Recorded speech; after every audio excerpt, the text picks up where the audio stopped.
Oh, here's Pedroia running. Ball! He is safe at second base.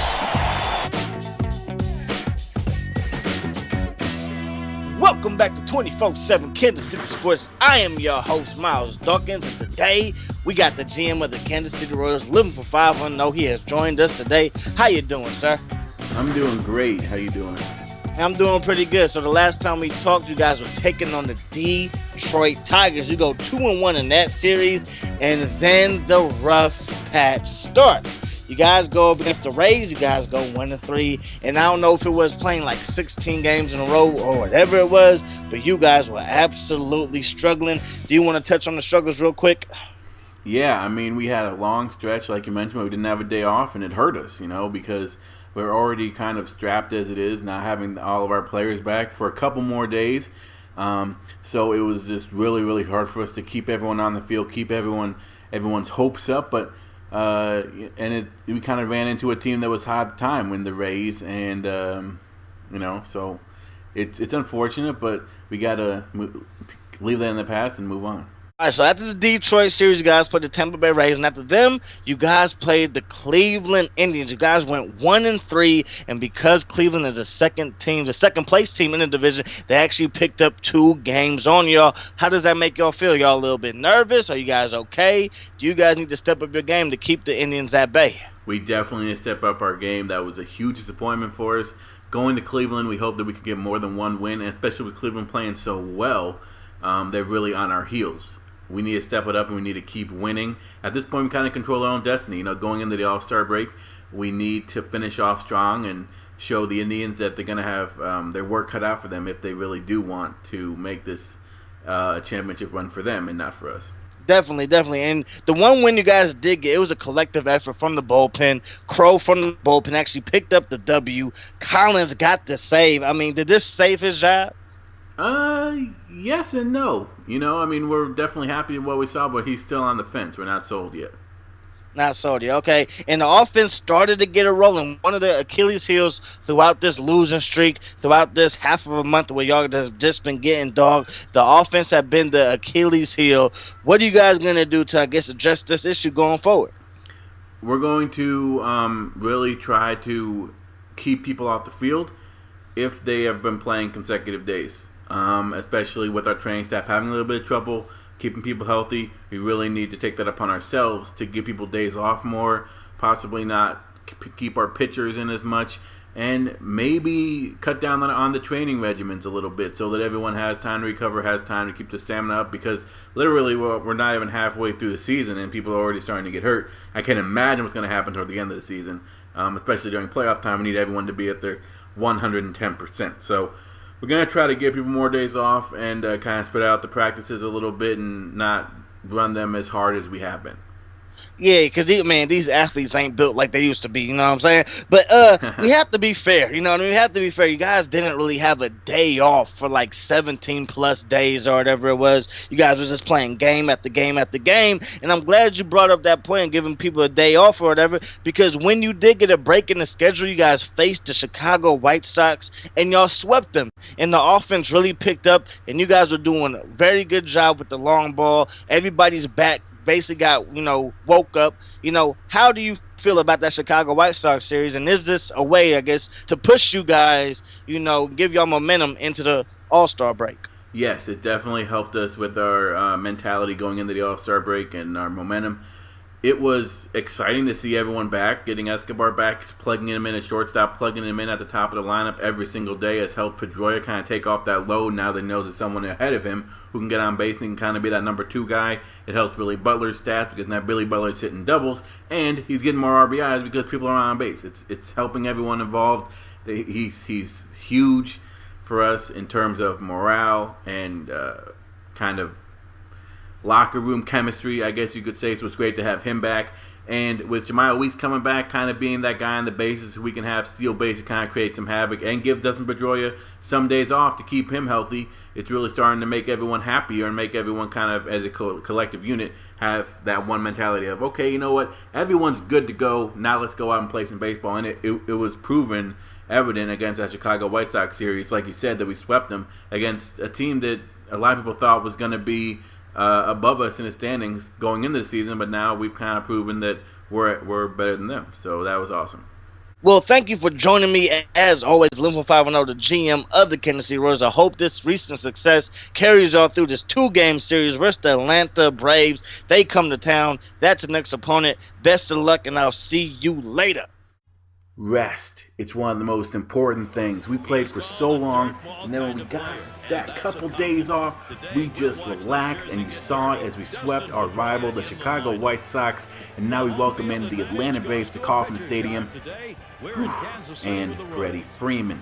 Now, Dustin Pedroia has been a staple for us, but now with Escobar back and Butler hitting like there's no tomorrow, we should be able to score runs, and we should be able to score runs in bunches. Felipe Paulino was on the mound. He had a really good beginning of the year, but now he's kind of settling down a little bit, and you're kind of seeing what you can get out of him. If we can keep this offense to minimal runs, I feel like we can have a chance to win this game. Their lineup, man, you got the Upton brothers, Hayward, Freeman, obviously a star, basically has arrived, and that dude, McCann and Ugla, those guys can go deep at any moment. We need to keep people off the base and look out for that big inning. Our defense, obviously, it's good to have Escobar back at short, and Hosmer is in the field, as well as Taylor in center, because I had to bench Kane. He just wasn't producing, but that doesn't mean that he could win his job. He can't win his job back. Okay, so here we go. Felipe Paulino gets a strikeout to get 2 outs after he walks the first guy, and then still with that guy at first, he goes back to the fastball, and the guy at first decides to steal, and a perfect throw by Perez gets him, and so Paulino works his way around a walk, which is something that we definitely want to do. We want to stay out of that big inning. So here's our lineup. This is what we want here, man. Escobar and Pedroia up front, and then we bring in the big boys with Butler, Carter, Moustakas, and Gordon, and then we close out with Hosmer, Taylor, and Perez. This offense should be able to score runs. I'm excited to use this. This is the offense that we want on the field. Paulino in the second inning with no outs gives up a hit down the line, but actually Gordon is going to be able to get this one and fire it to, well, no one. He just pretends to fire it to someone, and he holds him to a single. So now Paulino with a little bit of trouble in the second here as he gives up another hit past the diving Pedroia, and Taylor's going to fire this in to keep everyone on the right base paths here, but still there are no outs in the second. But he goes back to work with that fastball and gets the first out of the inning. Paulino pointing to the catcher saying, "Good job, man, right where you wanted it. Good call, good pitch. Let's get out of this inning." 1 out in the second. So 1-2 count. Paulino gets this guy to line out to Billy Butler. So now there's 2 outs in the second.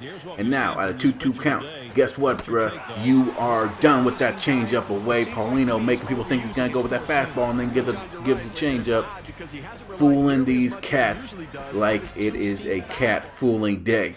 So Paulino in the third with 1 out gets this guy to hit a base hit past Dustin Pedroia, and Taylor, not really familiar with center field, is taking his time, and that will cost everyone, as this is going to turn into a triple with only 1 out in the third. Now Paulino in a little bit of a pickle, but he gets out of it as he gets a power curve past him for a strikeout. So now it's 2 outs in the third, and then Paulino gets the next dude looking at that changeup. So he gives up a triple, not his fault, okay, but he focuses and gets out of the inning. Now in the fourth, no outs, Paulino gives up another hit right to Taylor. He does field this one correctly, and he fires it in there.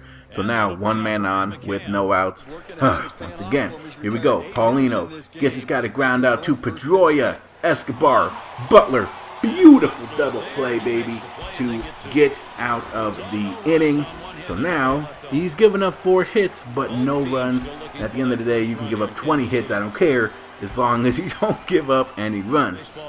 So in the 6th inning, no outs, he gives up another hit past Dustin Pedroia. I'm thinking I just moved Dustin Pedroia to that spot, because every single hit goes right there. So the leadoff man is once again on. Now Paulino gets this guy to line out to Taylor,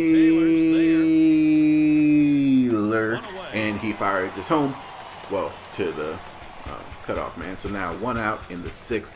Still a nothing game. Now Paulino 1-1 count, throws that fastball. This one going to be lined to Taylor, I told you, man. Center field is not his natural position. He's still trying to learn it, but still, just make a routine play. He almost messes that up, actually. So, 2 outs in the 6th. Paulino going up against the very hot Freddie Freeman, and Freddie Freeman is actually going to lace this one into the gap. Taylor getting on his horse, but he's not going to get there in time as 1 run is going to score, and now he gets a double on that, so now Paulino unfortunately gives up the lead, and it's 1-0. So, with 2 outs in the 6th, that guy still at second, and he gets this dude to ground out to Dustin Pedroia, and Dustin Pedroia fires to Billy Butler. So, Paulino, unfortunately, is a product of, well, the hits. The hits caught up to him, and he gives up 1 run. Our offense still looking for their first hit. And it's actually going to come from Escobar as he laces this one for a single past the first baseman and second baseman. So now we finally have our first hit, and with no outs, hey, maybe something can happen here. So on this pitch, this ball actually gets away from the catcher, and Escobar takes his time to kind of break away, and he gets thrown out at second, unfortunately, for the first out in the 7th inning. And then Dustin Pedroia takes this one and laces it for a single, of course. So now it would have been a guy on first or second, no outs, but now it's a guy on first with 1 out in the 7th. So here, as we look at the early June ranks for Dustin Pedroia, Billy Butler does fly out, and then Dustin Pedroia steals second base, showing off that speed. That's something that we like about him, is his defense, his speed, and his bat. And he is now becoming an everyday player, and this is a whole new aspect that people have to look out for, is his speed. Now, all we need is a single from Carter, but unfortunately he strikes out with that slider, so we don't get anything out of Dustin Pedroia's hit and off of Dustin Pedroia's stolen base. But at least we got 2 hits, so we aren't being no hit. Then in the 9th, Paulino still dealing, but unfortunately this one is going to go into the gap, and Taylor is going to have to run this one down, and he does get it in time to whoa, and that is somehow safe. So he gives up a leadoff triple. Again, he's a product of Taylor not really knowing his position very well, as Taylor again watches this ball go right by him, as he must have had a brain fart or something. I'm not sure what happened there, but he would not move. And then another run scores, so now it's 2-0 in the 9th with no outs. Paulino still in there, probably should have taken him out, but you know what, you deal with what you deal with, as Taylor's going to get this one and actually do something well with this one, as he keeps the guy at first base. But unfortunately now this game is blown completely open. It's probably time to take out Paulino, don't you think? I mean, at this point the game is getting out of hand. In the 9th, he's pitched really well. He's just been a product of bad fielding, and maybe we're going to have to take Taylor out of center field, I don't know. But with no outs, Paulino does get this guy to ground to a double play, 1 and 2. So now with 2 outs in the 9th, that was a beautiful double play, but again, Taylor may have to move to one of the corners, and we may have to bring in Kane just for defensive purposes, and maybe put Hosmer on the bench here. So Paulino still in the game, and this one is going to be laced to Taylor, and Taylor's going to get there to make the catch and get Paulino out of the inning. And now it's up to our offense to score 3 runs in the bottom of the 9th to win the game. Here we go. So Taylor leading it off, and he is going to hit this one, and this one's going to fall in for a loop single. So now with no man on, we get the leadoff guy on. Maybe something's going on here. Maybe something can happen. So with no out, Taylor steals, and this guy is going to be safe. Oh no, he's going to be out. Right in the count. I mean, this is freaking BS. If I haven't seen BS, man, that is crap. But okay, Perez hits a single, of course, after he gets thrown out, stealing the base. So now Perez is on first with 1 out, and now Escobar coming up to the plate. And Escobar is going to actually ground out, but Perez does advance to second, so we still have somewhat of a chance, but we only have 1 out to work with in the bottom of the 9th. And Beachy still dealing, and Pedroia is unfortunately going to ground out to the second baseman. He does run hard, but he does not get there in time, and we end up losing the opening game to the Atlanta Braves 3-0. Our offense, this is what we wanted. This is the offense that we wanted. This is everything. Everyone's back from injury. No one's in any kind of cold spell or anything like that. Everyone's stats are perfect. We just went up against a very consistent, very hard to read Brandon Beachy. You know, he pitched 9 innings. He only had 4 Ks, but we couldn't get any type of good wood on the ball. And when we don't have people getting on base, you really see how Billy Butler's talents go to waste. You know, I mean, he's a very clutch guy, but when people are striking out and people are grounding out like people were this game, it's a serious problem. And with Taylor in center field not really producing like we really want him to produce, defensively, he's becoming a liability. Maybe we have to put him on the corners. Now, Paulino definitely pitched really well this game. Not going to take anything away from him. He was able to control his hits, if that makes any sense. And again, he was a product of bad fielding decisions. If Kane would have been in center field, maybe he would have had a better chance. But Taylor was producing offensively this game. He did get a hit. I will say that he did steal that base. I don't think that he was out. But at the end of the day, we need our offense to get going. This is why we brought Dustin Pedroia in for his hitting. He's producing, but now we need Escobar to hit. We do have people behind him who have been hitting, like Gio Vitella.